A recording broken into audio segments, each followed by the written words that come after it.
18 தர்பார். வந்துட்டாயா. வணக்க மக்களே, எப்பாடா ஒரு வழியா பீகார்ல தேர்தல் முடிஞ்சு போச்சு.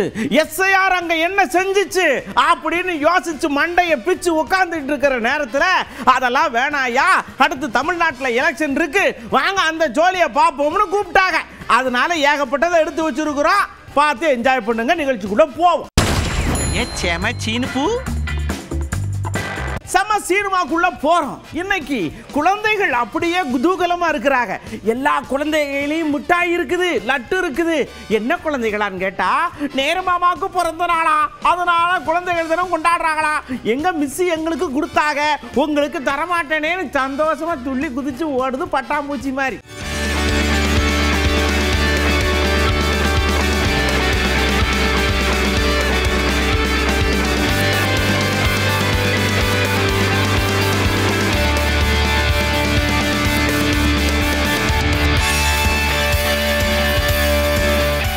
அடுத்து பாருங்க, காங்கிரஸ்காரர்கள் எப்படி லட்டு கொடுக்க போறாங்க குழந்தைகள் தினத்துக்கு கூட அப்படின்னு பார்க்குற அளவுக்கு ஆகிப்போச்சு பீகார் தேர்தல்னு. அவங்க அப்படியே அங்கலாய்ச்சிட்டு இருக்காங்க. ஐயா சேரை போட்டு உட்காந்து அழகு பாப்பான்னு பார்த்தா சேரை தூக்கி அவரை கொடுத்துட்டு அவர் தான் பழையபடி உட்காரணும்னு சொல்லிட்டாங்களே, நாங்கள் என்ன செய்ய போறோம்னு மார்லை வயிற்றுல அடிச்சுக்கிறாங்க.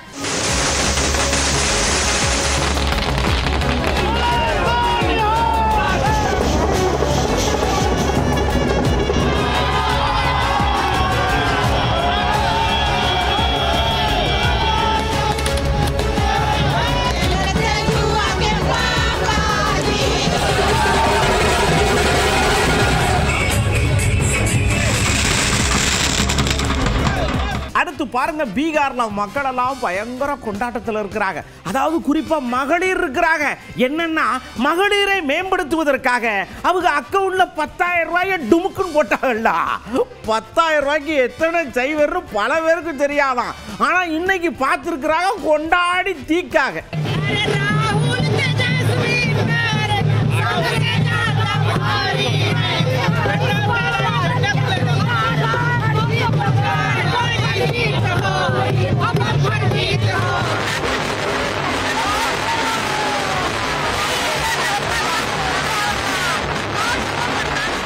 இந்த டயத்தை விட்டோம்னா வேற எந்த டயத்தையும் மிஸ் பண்ண முடியாது அப்படின்னு சுவீட்டை எடு கொண்டாடுன்னு பிஜேபி தமிழ்நாட்டில் அந்த வெற்றியை இங்க கொண்டாடி எல்லாரையும் இப்படி பார்க்க வைக்காங்க.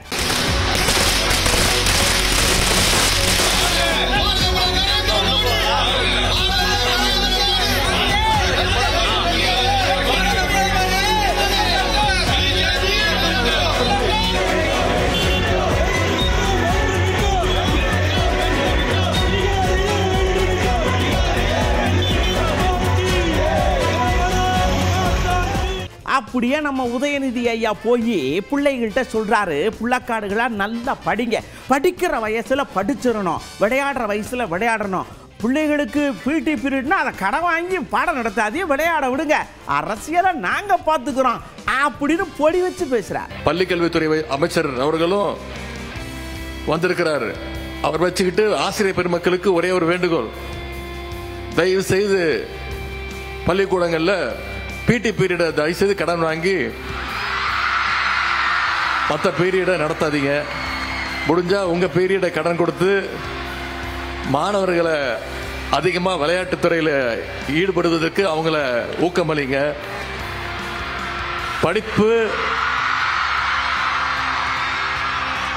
படிப்பு எந்த அளவுக்கு முக்கியமோ அதே அளவுக்கு மாணவ செல்வங்களுடைய உடல் ஆரோக்கியமும் மிக மிக முக்கியம். அப்படியே கவுண்டருக்குள்ள போறோம். நயினார் ஐயாவுக்கு அப்படியே ஏகப்பட்ட சந்தோஷம். இங்க பாருங்க, எங்க மோடி ஐயா முன்னாடி சக்கு சக்குன்னு போனா பின்னாடி நிதிஷ் ஐயா பக்கு பக்குன்னு போய் அப்படியே அடி பெறலாம எல்லாத்தையும் அள்ளிக்கிட்டு வந்து அடுத்து நாங்க உட்கார போறோம். மக்கள் எங்களுடைய நட்புக்கு கொடுத்த பரிசை பத்தியடா அப்படின்னு கேட்காரு. நமது தமிழக முதலமைச்சர், மதிப்புக்கு மரியாதைக்குரிய முதலமைச்சர் ஸ்டாலின் அவர்களும் அந்த பீகாருக்கு பிரச்சாரத்துக்கு போயிருந்தாங்க. ஐஎன்டிஐ கூட்டணி நிச்சயமாக வெற்றி பெறும் என்று சொல்லி பிரச்சாரத்தை பண்ணிட்டு வந்தாங்க. ஓட்சோரின்னு மதிப்புக்குரிய ராகுல் காந்தி அவர்களும் சொன்னாங்க.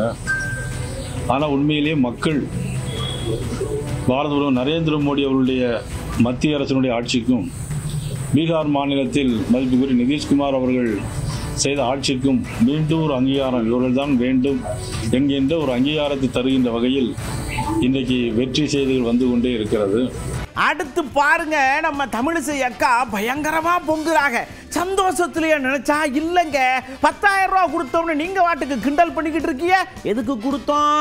பெண்களை எல்லாம் அப்படியே மேன்மைப்படுத்தி அழகு பார்த்து நீங்க தான் இந்த நாட்டினுடைய இளவரசிகள் மகாராணிகள் அப்படின்னு சொல்றதுக்காக. இப்படி எல்லாம் சும்மா சும்மா கேள்வி கேட்டுட்டு இருந்தீங்க, அப்புறம் நீங்க 1000 ரூபா கொடுத்து நான் திருப்பி கேள்வி கேட்பேன் அப்படின்னு சடக்குன்னு சைடு கோல் போடுறாங்க. முதல்ல 10,000னால தான் வெற்றி பெறாங்கன்னா இவங்க கூட்டணி, அதாவது மெகா கூட்டணி என்ன சொன்னாங்கன்னா வீட்டுக்கு ஒருவருக்கு அரசாங்க வேலை என்று சொன்னார்கள். அப்ப அதை ஆண்கள் நம்பலையா? அதை குடும்ப பெண்கள் நம்பலையா? அப்படி பார்த்தா 1000 ரூபாய்னால தான் திமுக ஜெயிச்சதுன்னு நம்ம சொல்லலாமா? அப்படின்னு இல்லை. ஏன் பெண்கள் முன்னேற்றத்திற்கு அவங்கள பொருளாதாரத்தில் வல்லுநர்களாக ஆக்குறதுக்கு ஒரு கட்சி முயற்சி செய்துன்னா அந்த கட்சிக்கு வாக்களிக்கிறதுல என்ன தப்பு? ஆக அது ஆமான்னு தான் நான் சொல்ல முடியும். உங்களால அதை செய்ய முடியல, நீங்க ஆட்சி செய்த இடங்கள்ல. ஒன்று. இன்னொன்று, பூரண மதுவிலக்கு கொண்டு வந்ததுனால பெண்களுக்கு இன்னும் கொஞ்சம் அவங்களுக்கு ஒரு தைரியம் வந்திருக்கிறதுன்னு ஒண்ணு. இன்னொன்னு, நான் சொன்ன மாதிரி வாக்குச்சாவடிகள்ல பொய் வாக்காளர்கள் எல்லாம் நீக்கப்பட்ட பின்பு இங்க என்னன்னா ஜங்கிள் ராஜ்யம்னு சொல்லி தான் பேரு. பீகார்னாலே காட்டாட்சின்னு தான் பேரு. ஆக பூத்துகள்ல கூட வாக்குச்சாவடிகள்ல கூட காட்டாட்சி நடக்கும், கலாட்டா நடக்கும். அதனால பெண்கள் போக முடியாது என்ற நிலை மாறி இன்னைக்கு பொய் வாக்காளர்கள் நீக்கப்பட்டு விட்டார்கள் என்ற நம்பிக்கை பெண்களுக்கு ஊட்டப்பட்டு அதனால பெண்கள் வாக்களித்திருக்கிறார்கள். அதனால அதே மாதிரி அண்ணன் செல்வ பெருந்தகை சொல்லிக்கொண்டே தான் இருப்பார். இப்ப வடக்கின் தாக்கம் தெற்கிலும் வரும் என்பதில் எனக்கு எந்த மாற்று கருத்தும் இல்லை. அதாவது ஒரு கோல் போட்டாச்சுன்னா அந்த டீம் மட்டுமே இது பண்றதில்ல, அவங்க கூட இருக்கிறவங்க ரசிகர்கள் எல்லாருமே கொண்டாடுவாங்க இல்லையா? அப்படித்தான் இபிஎஸ் அவங்க கொண்டாடுறாரு. பாருங்க பீகார்ல எப்படி வெற்றி அடைஞ்சிருக்குன்னு. அடுத்த எலெக்ஷன்ல நானும் வெற்றி அடைவேன், ஏன்னா என் கூட பிஜேபி இருக்குல்ல அப்படின்னு சும்மா நெஞ்சு அப்படி நிமிக்கிறார்.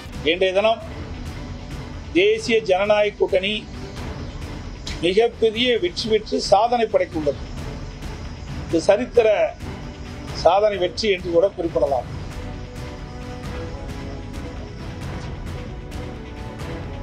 இந்திய கூட்டணியைச் சேர்ந்தவர்கள் பீகார் தேர்தலுக்கு முன்பாக எவ்வளவு விமர்சனங்களை வைத்தார்கள். எஸ்ஐஆர் நடைபெறுகிறது ஒரு மோசடி என்றெல்லாம் குற்றம் சுமத்தினார்கள். எஸ்ஐஆர் பணி என்பது உண்மையான வாக்காளர்கள் தேர்தலிலே அவர்கள் பங்கு பெற வேண்டும் என்ற அடிப்படையில் தான் எஸ்ஐஆர் பணி மேற்கொள்ளப்பட்டது. ஆனால் இந்திய கூட்டணியைச் சேர்ந்த கட்சிகள் எல்லாம் திமுக உட்பட பல்வேறு விமர்சனங்கள் செய்யப்பட்டன. அதையெல்லாம் மீறி இன்றைய தினம் தேசிய ஜனநாயக கூட்டணி சுமார் 208 இடங்களில் முன்னிலை வைத்து மிகப்பெரிய வெற்றி பெற உள்ளது. இதில் இருந்து தெரிய வருவது உண்மையான வாக்காளர்கள் வாக்காளர் பட்டியலில் இடம்பெற வேண்டும் என்று மக்கள் விரும்புகின்றார்கள். என் கணிப்பு எப்பவுமே தப்பாதுங்க, நான் கணிச்சதுதான். பட் என்னை அவங்க மிஸ் அண்டர்ஸ்டாண்ட் பண்ணா ஐ டோன்ட் பாதர் அப்படின்னு சொன்னது நம்ம வாபிஎஸ் என்னாச்சு. பீகார் சட்டமன்ற பொதுத் தேர்தலில் பாரதிய ஜனதா கட்சி கூட்டணிதான் வெற்றி பெறும் என்று ஏற்கனவே கணிக்கப்பட்டது. அது நடந்திருக்கு. பீகார் சட்டமன்ற பொதுத் தேர்தலில் பாரதிய ஜனதா கட்சி கூட்டணிதான் வெற்றி பெறும் என்று ஏற்கனவே கணிக்கப்பட்டது. அது நடந்திருக்கு. ஐயா நல்லா கவனமா கேட்டுக்கிடுங்க. அப்படியே வாரி வாரி அள்ளி அள்ளி போறோம். நீங்க பார்த்து பொறுமிட்டே இருக்க போறீங்க. பீகார்ல எப்படி ஜெயிச்சோமோ அதே ஃபார்முலாவை ஃபாலோ பண்ணி எல்லா மாநிலத்திலையும் ஜெயிச்சு அப்படியே நாங்க நெஞ்ச நிமித்தி அப்படி சொல்லுவோம் அப்படின்னு சொன்னது நம்ம வானதி அக்கா. அடுத்ததாக இன்னும் 5 மாநில தேர்தல்கள் நமக்கு நெருங்கிட்டு இருக்கு. தமிழ்நாடு, கேரளா, புதுச்சேரி, அஸ்ஸாம், மேற்கு வங்காளம். இந்த 5 மாநில தேர்தலுக்கு இந்த பீகாரினுடைய வெற்றி என்பது மிகப்பெரிய செய்தியாக இருக்கும் என நாங்கள் நம்புகிறோம். ஏனென்றால் எத்தனையோ விதமான வேறுபாடுகளை மத ரீதியாக, ஜாதி ரீதியாக மக்களிடையே உருவாக்க முயன்று கூட அந்த சக்திகளை எல்லாம் புறம் தள்ளிவிட்டு எங்களுக்கு வளர்ச்சியும் வாய்ப்புகளும் பாதுகாக்கும் கொடுக்கக்கூடிய அரசுதான் தேவை என்பதில் இன்று பீகார் மக்கள் காட்டியிருக்கின்ற உறுதியை வருகின்ற 5 மாநில தேர்தல்களிலும் காட்டுவார்கள் என்பதில் சந்தேகமில்லை. தமிழகத்திலே கூட தேசிய ஜனநாயக கூட்டணி நல்லதொரு வாய்ப்பினை நோக்கி காத்துக் கொண்டிருக்கிறோம். அதற்கான பணிகளை துவக்கி இருக்கிறோம். இன்னும் கூட தேசிய ஜனநாயக கூட்டணியில் புதிதாக கட்சிகள் வந்து இணைவதற்கான வாய்ப்புகள் அதிகமாகிக் கொண்டே இருக்கிறது. பீகாரை போலவே தமிழகத்திலும் இதே மாதிரியான தேர்தல் முடிவுகளை தேசிய ஜனநாயக கூட்டணி நிச்சயமாக பெறும் என்பதில் எந்த விதமான சந்தேகமும் இல்லை. அப்படியே நம்ம அண்ணாச்சி வந்தாரு சடக்குன்னு வானதி அக்காவுக்கு பதில் சொல்ல, நீங்க எப்படி அள்ளுனீங்கன்னு தெரியுமா? 10,000 ஓவாயை கொடுத்து தான் அள்ளுனீங்க. பிரசாந்த் கிஷோர் பார்த்து சொன்னார்ல, இங்க அப்படியெல்லாம் அள்ளிட முடியாது, எப்படி அள்ளுறீன்னு நானும் பார்க்கணும்னு சொல்றாரா நம்ம செல்வ பெருந்து அண்ணாச்சி. பீகார் தேர்தல் முடிவுகள் பிரசாந்த் கிஷோர் இப்பதான் பத்திரிகையாளர் சந்திச்சு பேசியிருக்காரு. அவர் சொல்றாரு, 10,000 ரூபாய்க்கு களவாடி விட்டார்கள் வாக்குகளை, இந்த தேசம் எங்கே போய் கொண்டு இருக்கிறது என்றார். அவருடைய கருத்தில் உடன்படுகிறோம். மக்களுடைய வரிப்பணத்தை எடுத்து மக்களுக்கே கொடுக்கும் விதமாக 10,000 ரூபாய் தேர்தல் முடிவை களவாடி இருக்கிறார்கள் என்றுதான் இதற்கு பொருள். அப்ப ஜனநாயகம் வீழ்ந்து போகிறதா? இந்திய தேசிய மக்கள் இன்னைக்கு ஜவஹர்லால் பிறந்தநாள் அன்று சபதம் இருக்க போகிறார்களா? ஜனநாயகத்தை வீழ்த்த விட மாட்டோம், ஜனநாயகம் மீண்டும் மறுமலர்ச்சி அடையும், மீண்டும் உயிர் பெறும். ஆகவே மிகப்பெரிய சவால்களை இந்த தேசம் காத்துக் கொண்டு இருக்கிறது. ஜனநாயகமா சர்வாதிகாரமா என்று. ஆகவே இன்னும் போக போக தெரியும், பொறுத்திருந்து பார்ப்போம். இங்க இருக்க ரொம்ப இருமாப்புற ஆடாதிய, தமிழ்நாட்டில் காலை வதிங்க என்னன்னு தெரியும். வடக்க வேறங்க, தெற்க வேற, என்னைக்குமே ஒட்டாது. எண்ணெயும் தண்ணியும் தாமரையும் தண்ணியிலும் ஒட்டாதுல்ல, அது மாதிரி தான். எவ்வளவு நாளைக்கு நீங்க பணம் கொடுத்து ஆடி பாருங்க, ஆடுங்க நாங்களும் பார்க்குறோம் அப்படின்னு கொஞ்சம் கடுப்புல தான் பேசுறாரு அண்ணாச்சி. இல்லை, இதுக்கு முன்னாடி கொடுத்துருக்கணும். தேர்தலுக்கு முன்னாடி 5 ஆண்டுகள் ஆட்சி செஞ்சாங்க. தேர்தலுக்கு என்ன வாக்குறுதி சொன்னாங்க? 10,000 கொடுத்தாங்க. அதுவும் தேர்தல் நடைமுறை வந்த பிறகு கொடுத்துட்டு இருந்தாங்க. அதை எதிர்கட்சிகள்லாம் சொன்னாங்க, தடுத்து நிறுத்தணும், கொடுக்க கூடாது.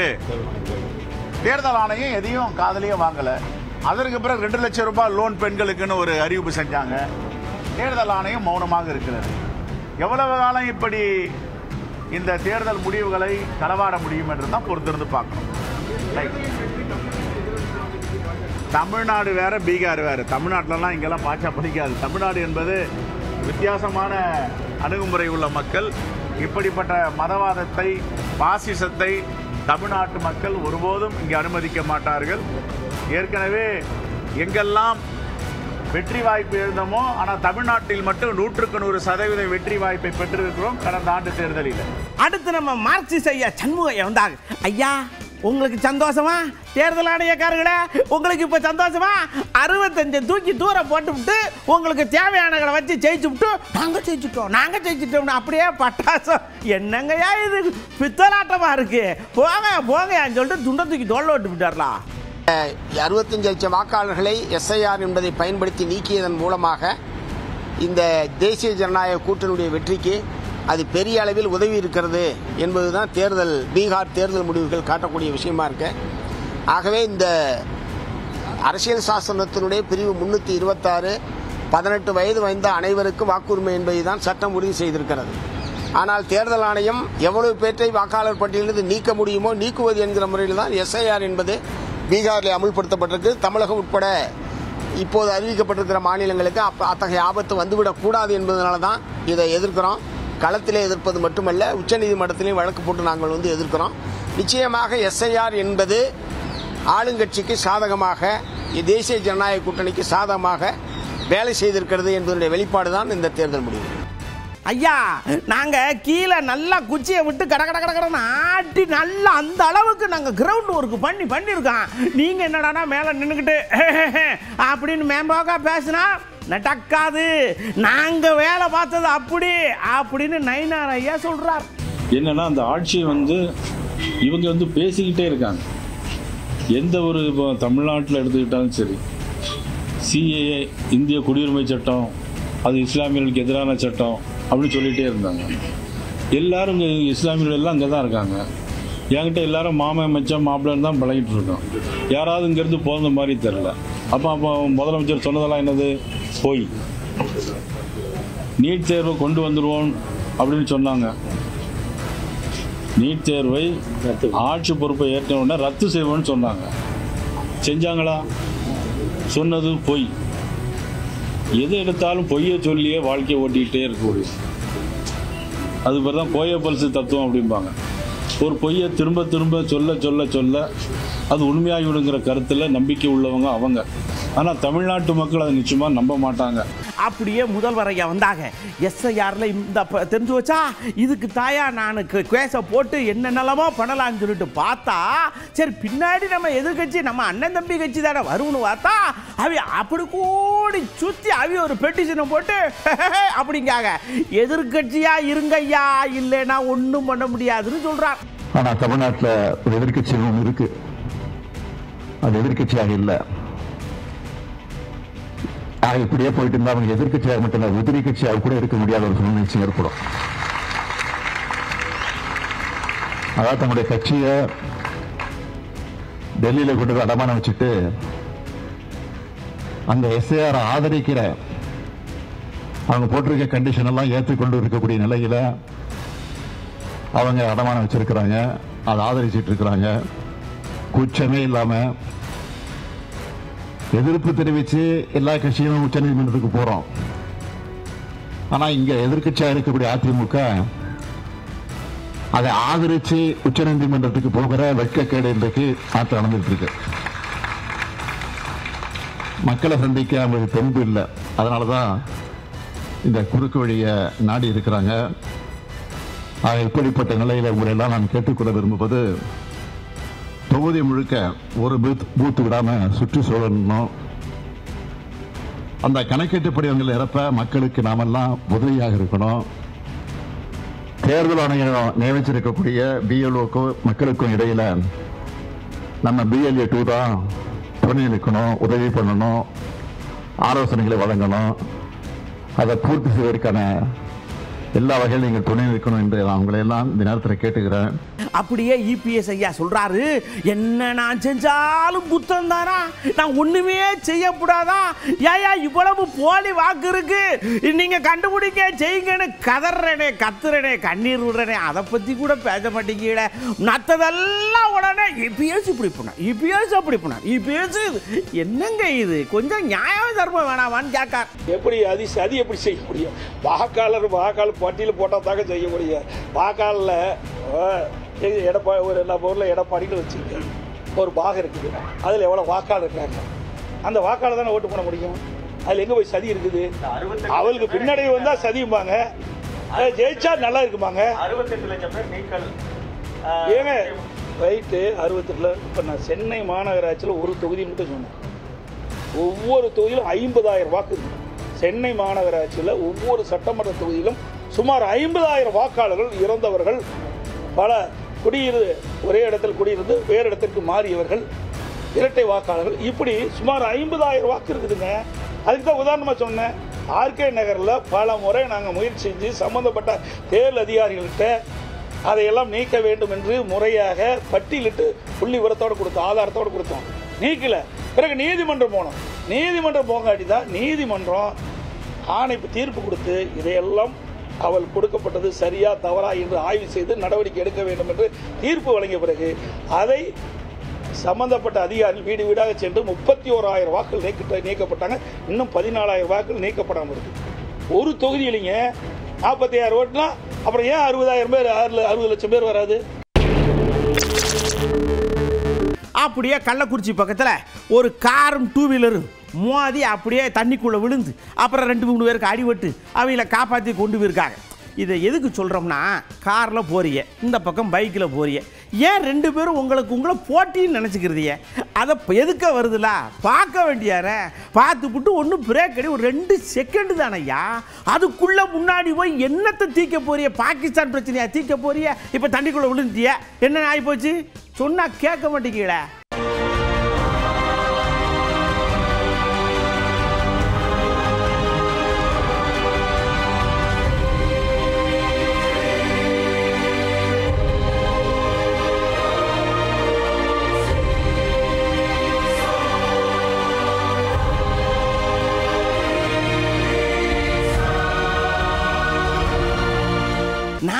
கொஞ்ச நாளைக்கு முன்னாடி இந்த ரோட்டில் சர்ன்னு பயிற்சி விமானம் இறங்கணும்னு திருச்சி பக்கத்தில் சொன்னோம்ரா, அது மாதிரி தாம்பரத்தில் பயிற்சிக்கு வண்டி எடுத்துருக்காங்க. மேலே குப்பு குப்பு குப்பு குப்புன்னு போயிருக்கு.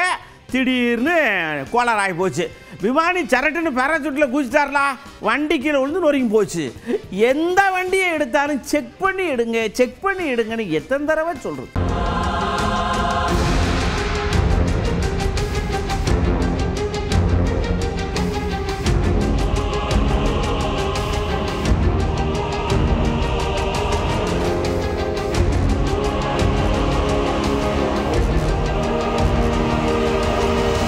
இதுவரைக்கும் தர்பாரில் நீங்கள் பார்த்த எல்லா விஷயங்களும் உங்களுக்கு பிடிச்ச விஷயங்களோட ஒத்து போச்சுன்னா எடுத்து வச்சுக்கோங்க, இல்லைனா தூர ஒதுக்கி வச்சிருங்க. அடுத்த தர்பாரில் ஏகப்பட்ட விஷயத்தோட நான் உங்களை சந்திக்கிறேன். அதுவரை உங்களிடமிருந்து அன்போடு விடைபெற்றுக் கொள்வது உங்கள் அன்பு நண்பன் எழில்.